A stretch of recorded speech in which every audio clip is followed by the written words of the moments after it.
But, I mean, we are seeing fractures globally in the international community. I mean, there's been so much discussion around the election of Donald Trump, you know, why that happened. With Brexit in the UK, why that's happening. With the migrant crisis, with people being pushed out of their homes and communities, and conversations about far-right movements in Europe.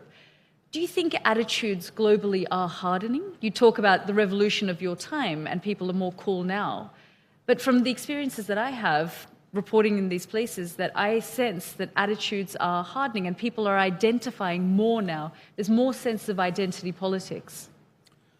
I think we have, in the last couple of decades, we have overdone this political correctness too much. People are sick of it. Trying to be right about everything, not looking at what people's needs are, but too much political correctness. Every word that you say, you have to say it in a certain way. This has led to a certain level of frustration, particularly in the United States. Now, they're trying to protect their rights because they feel threatened. The majority communities in various nations are feeling little uncomfortable because they feel slowly it is being taken over. Whether it's real or it's just perceptional, it doesn't matter. But this feeling is strong. It is strong in India also. Because constantly talking minoritism, people feel uncomfortable. What's going to happen to us? So, we must understand this. Minorities have always stuck together. And because of this, politicians have played these games because minority votes are the only things which come en masse. Majority votes will never come en masse. So they always focused on them, gave them better things, to such a point, I must tell you this is shocking, but it happened in this country. Our former Prime Minister said, the first access to all resource must be to the minorities, particularly to the Muslim minorities.